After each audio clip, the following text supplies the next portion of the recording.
What's up, everybody? This is the If There's a Will, There's a Way podcast. I'm Jacob Willman. That is Keith Hilton right there. And just like we said last week, we've got a special one for you here. So we've got this gentleman, Owen McCann, here. Okay, cool guy. He's one of our coworkers. He's an insurance agent like us, but he's done a lot more than insurance. And Owen, how old are you again? I'm 21 years old. 21 Yeah. years old. Okay. So we've got a special one here. This guy is a very, a high achieving sales rep at 21 years old. He was making six figures when he was 19 years old. Okay. Six-figure income, What? 19 years old, been in sales for a long time. So, yeah, we're going to just like deep dive into this because I'm sure, everyone wants to hear, but I also want to hear everything too. So I'm sure Keith's Love the it. same way. So, yeah, Owen, why don't you tell everybody a little bit about yourself? Yeah, I'm 21 years old, just like you said. I'm living out in the good old Cheese State, Wisconsin. I swear it snows 8 months out of the 12 months that we have. We have four decent months. So most of the Okay. time is just spent indoors.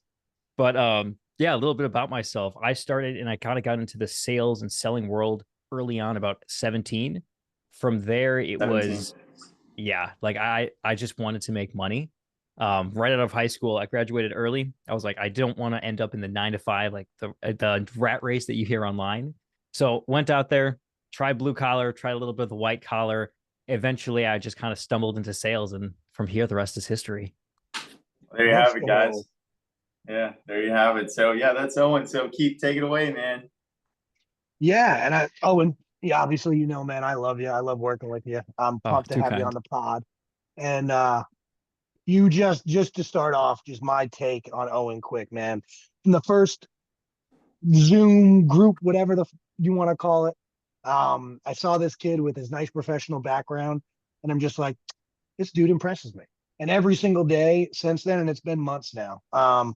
It hasn't slowed down. It's only grown more. So I just want to say, appreciate you being on the team. Appreciate getting to know you, and look forward to working with you for a long time. So Thank you, man. my first question for you, bro, because you got in, you made up six figures at 19. Like, how the hell did you excel so quickly? Right here, I am at 33, trying to figure out my life, juggling kids and playing with balls sometimes. You know what I mean? But like for real, like how the hell did you figure out a way to excel so fast? As corny as it sounds, I failed a lot. So my golden ticket when I immediately got out of high school was stepping into the blue collar side of the world. I was like, how can I capitalize on this? So for me, that thing was cars. Whether it was finding them, fixing them, flipping them, whatever it was my Mhm. quickest way to take 2,000 into 4,000 and 4,000 into 8,000. And as long as I had that mindset of like, how can I take this and double it, it have always kind of led me on to a good path. Hell yeah, that's awesome. Now, like, do you come from a lineage of successful salespeople? Like, is you just in your blood, bro? Like, what's up? No, the only real person I know in my relatable family is my uncle that's in sales. And I think he was a dropout from high school, didn't go to college, but Wow. did like, I think now he sells like high end security system to like high school, colleges, stadiums. Like he was very well for himself, has 3 car garage, numerous cars. I'm like, that's the life I want. But it Okay. was something I never really could put my mind to. Like, how do I actually get there? And then after stumbling into it, asking him a few questions, networking with people, it kind of just happened. Wow. Hell Wait, yeah, so hell is yeah. your uncle the only one that's like really financially successful or at least did very well for themselves financially in your family? Yeah, you say that Wow. way. Oh, okay. My other little follow up for that, right? Because if your uncle's the only salesperson, I bet you probably had some kickback from mom and dad, or however the home life looks like. Were they pushing you to go to college? How did you sell them on you doing sales? Well, the original agreement was, hey, you're going to college. It's just what it is. So I was like, let me do like blue collar. At the time, I was welding. Like, let me do blue collar and let me try taking some online courses for like college. Um, and it's just probably like a month into it, 2 months into it. I'm like, this is just not what I want to do. So I doubled down in the blue collar world, started working more hours. And I'm like, okay, I'm kind of capped of what I can earn. How can I now double this income? How can I make like a second stream come in so I'm not solely reliant on this? Um, I remember initially telling my mom what I was going to do. I was like, hey, there's this car. It's got a blown motor. Again, didn't even have a set of tools at the time. Like, I just know that if I could fix this somehow, I could sell it for double what it's worth. And I think the first time it was an Audi A4. It was a 2010 Audi A4. And the first time I looked at it, I felt this huge, like, just burden. I'm like, I'm either going to lose a lot of money on this or I'm going to break even. There will be no middle ground. Right. Because I was either going to end up being like 7 to 8 grand in debt at like 17, which is a lot for that age. Like at the time, I couldn't even title the car in my name. So I kind of just got the car. I didn't even title it. And I was like, okay, let me just see if I can make a profit with this. Did a lot of research, talked to a lot of people. And then that first car, I made $2,000 profit on that first car. So after motor, Let's expenses, go. oil, coolant, like everything, I was like, I know how now I can replicate this into it quicker. And it was a weird thing, but eventually I kind of just went to my mom, like, hey, this worked. And it took a little convincing, but eventually I'm like, hey, I think we could go down the blue collar route. I kind of doubled down from there. And then eventually down the road, it kind of branched off into sales. And hey, dude, here we are. Well, talk about that branch though, I mean, well, there's a couple things I want to ask there. Like, Shoot, brother. dude, I've never in my life been sitting there, especially when I was a teenager, and I was like, oh, I know how to make money. I'm gonna buy cars and fix them. Like, where did you get that idea from? Like you said, you're a blue collar. Is that related or? Yeah, so a little bit. So for me, I would always, and it was weird. I was 17 years old and I was getting panic attacks that I didn't know what I want to do with my life. Because I'm like, the rest of my Wow. family went to college, and I'm like, I'm going to go down the blue collar route. I'm like, I don't really know if I can make over 6 figures doing this. So I just started doing cars a lot more. I had other buddies in high school that were really good mechanically inclined. And one of them kind of helped guide me on, hey, this is what you need. This is a torque wrench. This is what this specific bolt pattern is. Like he went to college for that, like community college. Okay. He got his certified. So he was able to help guide me ultimately in the beginning. But I think I did cars for probably like a year and a half ruthlessly. I would work 60, 70-hour weeks. And then the weekends, I would work another 12, Wow. yeah, 12 to 20 hours just working on my side. And everything I made was cash. So Yeah. eventually, through mutual friends, I met somebody and he's like, hey, I'm looking for somebody. I'm branching off, start my own marketing agency. You seem to have a niche for business and money and sales. Come join me. So we That's broke crazy, off. dude. Yeah, we broke off, did a marketing agency, lost a lot of money, funny enough. From there, I'm like, okay, how can I bounce back from this? I'm like, I've got a certain amount of money left. How can I bounce back from this? Because I don't want to go back to cars. So the next thing for me was investing in myself and my education. Okay. I think it was like I saw a video from like Jeremy Miner. I saw some And so wait, so when was this timeline when you saw this video? probably like I saw it like through Instagram like over the years. Okay, And I what, like 18 at that point though? 18, yeah, 18, like almost 19. All right. So I'm like, this is just weird. Like I didn't really like he had like that confused old man. I'm like, I don't like this. I know like Grant Cardone and the guys that just go in like the Wolf of Wall Street. Yeah. Mhm. And then after actually sitting down in like, I think the first thing I paid was like $250. I was hooked. I'm like, dude, I need more. And then I just kept investing and investing. And one thing led to another. I got landed on a really good offer. Funny enough, the biggest thing I was able to do was bullshit my way into my best offer. I used a role playing call as a call review of like one of my sales calls, and they loved it. They're like, this was great. Threw me on an offer. Didn't even know how to objection handle. Stumbled into like a couple thousand in online sales. And then I was like, all right, I need to double down on this. So went up, invested in myself again, paid for a one-on-one mentor. And he was the one that really helped me get to that like 10K a month mark, like that 10 to Wow. 11K. Wow. Who was that? Okay. So, go ahead, Keith.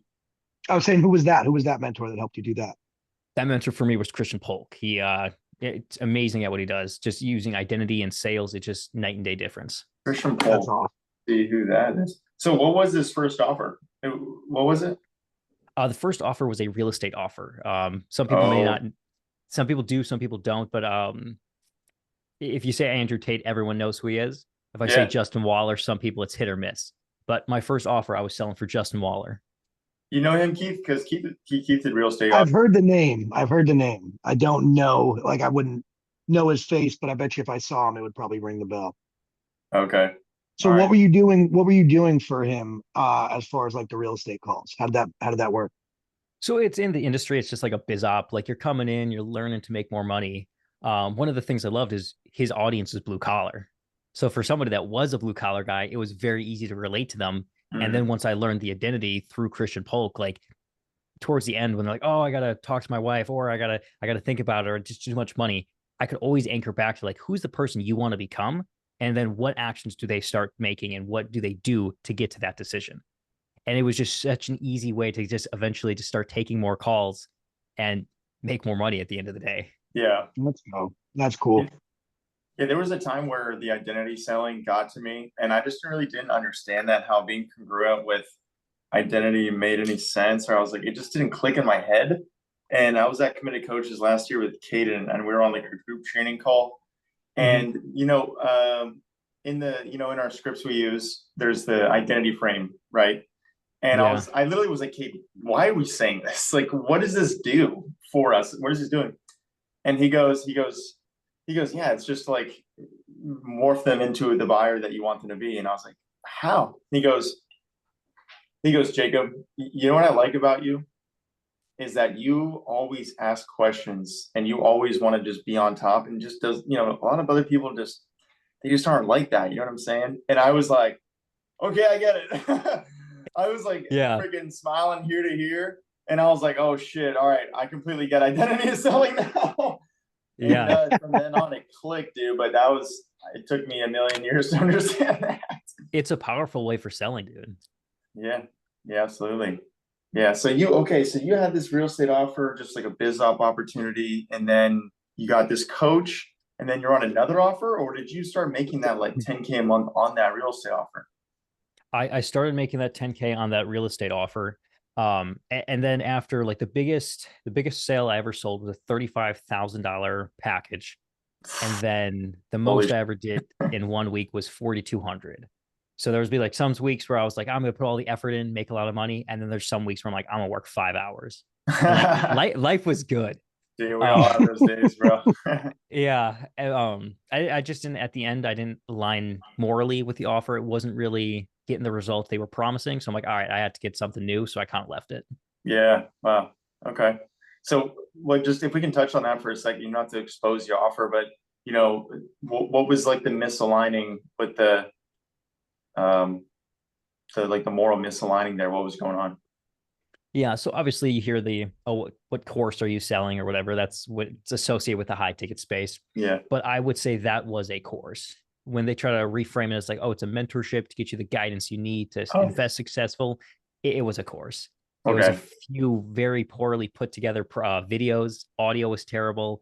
They were like stock art in the actual training. Like this is after going through that, and the turning point was when I sold that $35,000 package. It was to a chiropractor couple out in Illinois. They called me like weeks later, and they're like, "This isn't anything what you promised." I'm like, "Well, I'm reading what the product details are supposed to be," and everyone was like high-fiving me, like emojiing me in Slack, like, "Yeah, you sold this. This was amazing." But then when they told me, like, yeah, like the influencer didn't reach out. I mean, they didn't remember our names. The training's not what it's thought. It just is a basic cookie cutter course. I'm like, I can't ethically sell this anymore. Wow. Damn. So good on you. Good on you, man. Because here's the thing, right? Like there's a lot of people in this world, I think, and I hate to say this, but I think more than not, that shit doesn't matter. You just had your biggest week ever. And instead of being like, I'm going to double down and keep on ripping through this and have my next week's going to be even bigger, you looked in the mirror and you're like, shit, like this. And I think that's one of the things that drew me to you right away. You could sometimes it's easy to tell. And like I've judged people wrong before and I've been burned plenty of times, but like for the most part, I'm usually a pretty good judge of character. And like, right when I met you, I'm just like, that dude's got a pure heart. Like he's a good man. Just like I felt with Jacob, like they're just people that you meet and you feel that. And like, dude, respect. That's huge. And at your age, that's the other crazy thing, bro. And I don't want to keep on hammering that home. But that type of wisdom, some people never learn. Legitimately. They spend their entire lives running the same circle. And they never learn that type of like, it's a really fucking stupid analogy, right? But my kids, it's called being a bucket filler, right? Like think about it this way, right? Everybody has a bucket. And when you're doing good things for people, when you're leading with being genuine and kind and actually wanting to help, you're filling other people's buckets and in turn filling your own. And when you do these Mhm. shady things and it's like leaning past that gray area and you're like, dude, you're gonna be emotionally drained from that long term. Like that is not Right. sustainable. So And true. it's not gonna lead you to long-term success. So like, hell yeah, bro. Good on you. Hats off, hair off, like fucking A, dude. That's off. That's awesome. That is Oh, awesome. thank you, boys. Yeah, it Yeah. really is too. And you would know that how important or how much value Keith's opinion on that has based on all the shit that Keith's been through. If you haven't listened to Yeah. our first episode, definitely go listen to that, Owen. Because what Keith just said will have, if it doesn't already have a ton of value, which it probably does, it'll have Oh, even yeah. more because Keith's gone through a lot. So he knows what he's saying. He just doesn't just give out compliments like that. You know what I'm saying? And I think one of the cool things too is that just the fact that that moral conflict existed in you when you were 18 years old, being given $10,000 plus a month, dude. Okay, like if we look at anyone who starts making money when they're that young, there's no like moral compass. There's no like they don't care about anything other than the girls and that they're getting from the money and then the clothes and the cars and all that sort of stuff. So just the fact that you were even thinking about that when your bank account is just going all the way up is that's pretty admirable. Yeah, So man. I'm Yeah. definitely with Keith on that. Well, thank you. And I know Jacob, we're getting closer, brother, and I love it. But I've definitely had a few heart to hearts with Keith, and just from the phone calls, I think it was in the first month, Keith, where you reached out to me. You're just like, "Hey, I saw you weren't. You just looked off today." I kind of just stared at the phone. I was like, "This is a guy I've known for less than 30 days, and like I don't think I've ever had that, especially in the online space, where someone that just they're like, "Hey, you look off today. Are you okay?"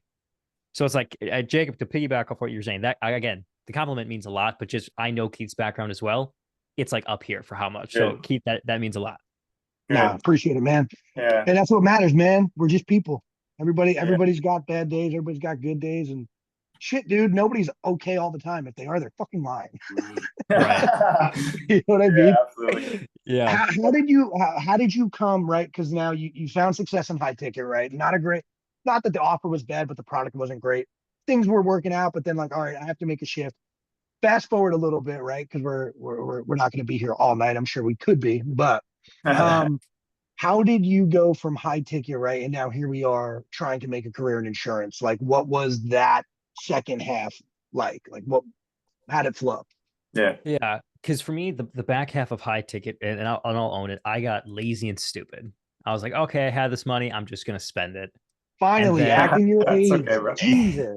and then like, dude, I bought an Audi, I bought a truck. It was a bunch of bad financial mistakes. And then I was working maybe 20, 30 hours a week. And I was like, oh, cool. I can pull anywhere between 4 to 8 grand. Bills are covered. Life's great. I can wake up whenever, go to bed whenever. Like it was just a sense of freedom, but it wasn't really fulfilling. And then I think from everyone, we saw a video between like Sniper Insurance, and there's that one sentence that Kane said. He goes, do you want a job or do you want a career? And while yes, I know in the short term, because again, high tickets maybe been around for the last 4, maybe 6 years. Like it hasn't been really something that's been long as far as insurance goes, where it's like 100 plus years. Yeah. So when he's like, I knew Kane found success in it. I know he was reputable. He was ethically and morally correct as well. I'm like, okay, I can work with this guy. I can get behind him. Now I just got to find out and like pass the test. So kind of met with him, same as you guys. I kind of sat down. I was like, hey, I want to have that career. I don't just want to have that job. Right. He's shot me that text back and he's like, dude, let's do it. Let's rock and roll, baby. There you go. Yeah, that's Caden's attitude right there. Right. That's Okay. awesome. Yeah. Well, I mean, that's how you got into the insurance stuff. Now you're 21 now, so you got into insurance. When did you turn 21? 21 last July. Last July. Okay, so you got July what? two coming out. We'll keep that off the record for right now. What did he say? Wait, what did he say? What did you say, Keith? I said July what? We'll keep it on the down low for right now. No, he's saying July what? What day, bro? Yeah, we'll keep that off the air for right now. Oh. I was like, what is he saying, dude? All right, okay. Jacob's like, no, bro, I get it, but like, what bro, day? what day? Okay. That's all why right, Jacob okay, is so good at sales. You have to steamroll. So when you're there you go. See, that's Caden's training. No, tell me the day right now. Okay, so when you're like 19 though, so let's talk about your last teenage years. So I just want to back up to a little bit because this is something that pops up in my life. I'm sure it popped up in Keith's and most, late teenagers' life, dude, is okay, you got all your friends are in college, right? At the time. Okay. And then everyone's first year of college, they get Fs, they get an STD, and they get a bunch of alcohol. They drink a bunch of alcohol. Did you avoid that party lifestyle with your friends and going out all the time at that age like everyone else partakes in, or were you doing both, or what was that like? Yeah, interesting question. I can definitely see you asking that one. Okay. So luckily enough, I'll take a step back to high school. Is I had those two types of groups. I had like the blue collar side of the world, and then I had those friends that were going to college. Yeah. Fortunate enough, by the senior year, I kind of fully converted over to the blue collar side, and I was fortunate enough to have all of my friends at the time very dedicated. Like Okay. we all found it was essentially an off-market property at the time. Spoke to the landlord, negotiated rent down. We got a stupid good price for how much square footage we got, and we got a massive shop. Like I think it was the square footage they just expanded on not too long ago, so it did grow. But we had like triple bay doors, like you could fit like 3 semi trucks in here. It was I feel massive. like I feel like I saw a picture of your truck in it. I feel like it's got to be at least a 20,000 square foot building, It's like huge. 40-foot ceilings. Yeah. Yeah, it was a massive place, and at the Yeah. time we were all in the same mindset of, hey, we just want to make money. So we were all driving nice trucks at the time. We were all making really good money. We'd all be hitting overtime, sometimes double time, and then we'd come hang out in our shop while working on cars, while doing something, like always trying to make more money. Yeah. Eventually down the road, that little, I guess, see that college bug, you could say, bit them in the ass, because then eventually they're like, I don't want to still be working these hours. I want to go out. I want to go to these concerts. I Yeah. want to go to these It bars. gets you. And then that's kind of when that wedge separated us as a friend group. Okay. Yeah. Okay. So obviously, for anybody listening, like one of the big things you can pull away from what Owen's saying, and I think, is that having a good circle around you is very essential in order to have good success. Key. I mean, that's just one of the things he said. Obviously, Owen is putting the work in. I mean, Keith, like, would you agree with that? Or like, what do you think the biggest takeaway so far for our audience that they can take from Owen?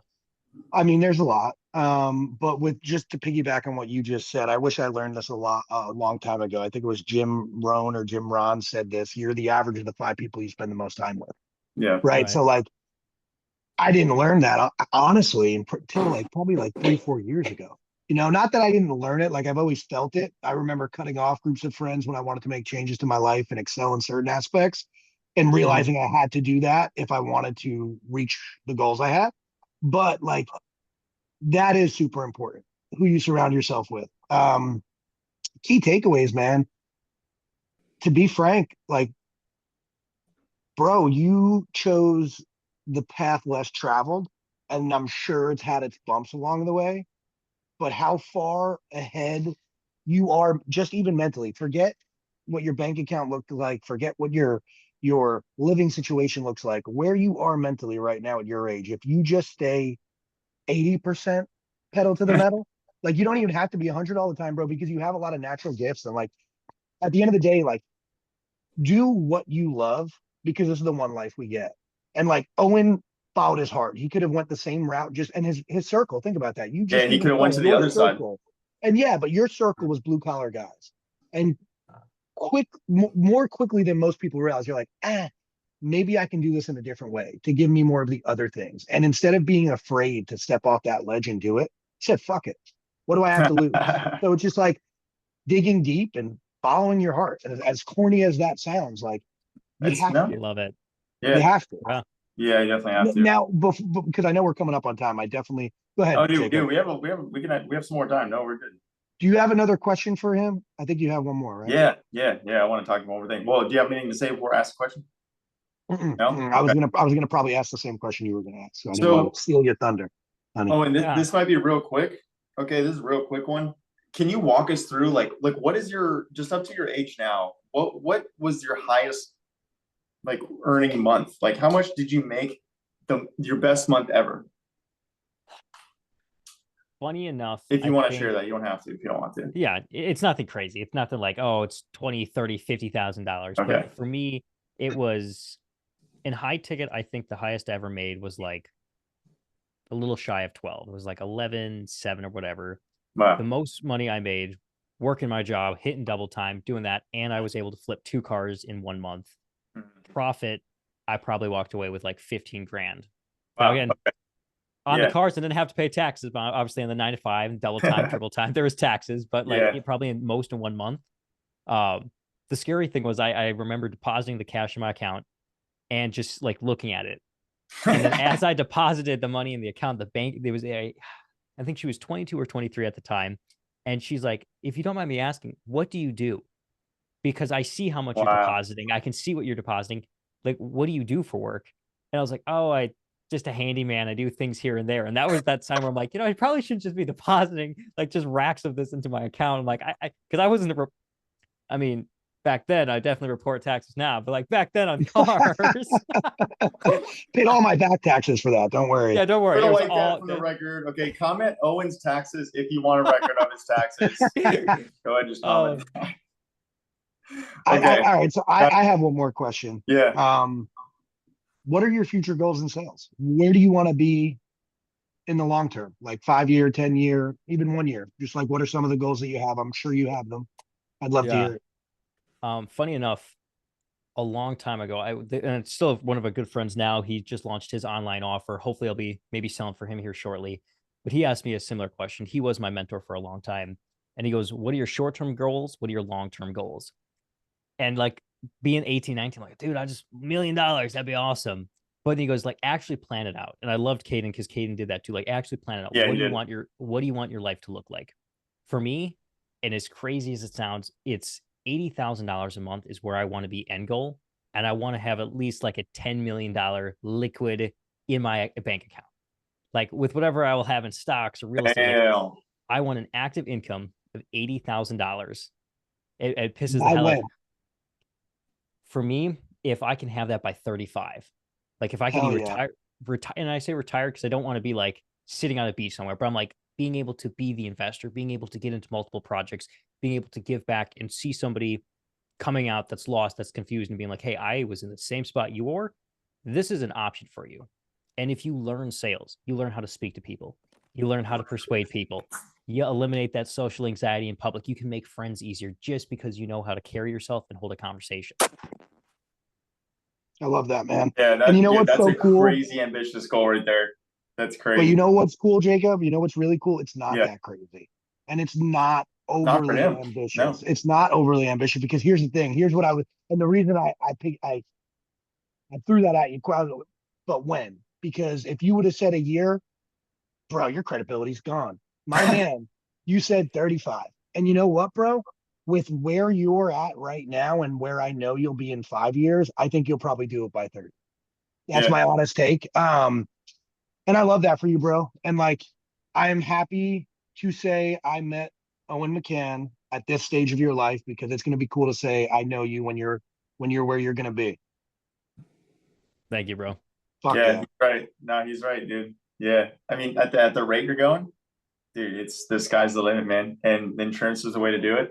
And how quickly you picked up insurance is fantastic. Just so everybody knows, I think Owen wrote something like first week in insurance like ever in his life, something like 8,000, 9,000 AOP or something, right?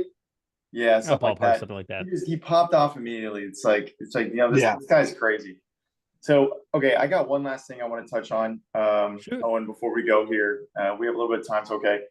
So your last statement here, okay. Do you or would you recommend other teenagers get into sales that quickly? Because we see that happen all the time and how it just always ends up being a failure. Not saying it's the wrong move, it just ends up bad for whatever reason. Like, would you recommend someone do that at that age, 17, 18? For me, I would always go back to yes, just because there's so many people that just don't know how to talk. They don't know how to act. And it's like the easiest way to grow and just progress in life is just to continuously get uncomfortable.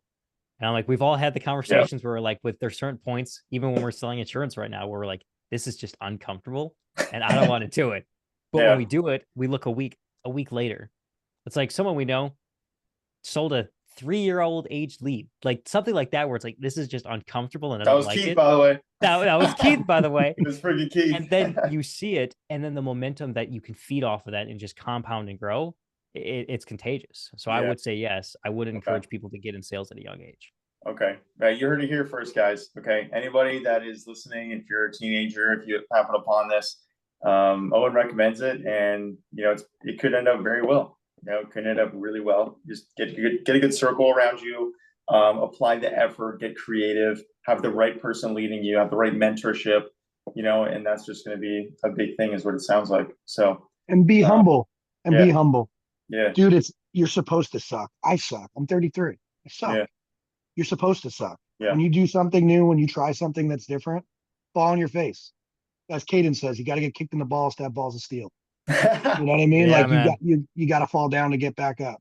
And I just want to say thank you for coming on, dude. This was fun. Last week, me and it was a pleasure, Jacob, boys. we had a fun little shorty my little shorty. podcast, shorty little podcast, and we had the giggles, and you were able to bring back some professionalism to us, and I appreciate that. And next week, everybody, we're going back to the giggles. We're I love it. deteriorating next week again. So yeah. Oh, absolutely. It's been a pleasure having you on, man. If you ever start a podcast, okay, we will be required to be invited on it. If you start a podcast, when you're making all that money, and you can just buy a bunch of viewers, get us on. All right.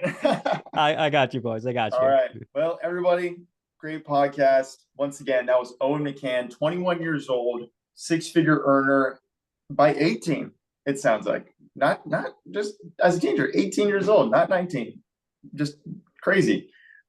Anyway, it's been the If There's a Will, There's a Way podcast. Comment Owen's taxes, want to see his taxes, and comment, are you okay, if you want Keith to give you a checkup call to see if you're doing okay. That is Keith I just Hilton. love baby. I just love love.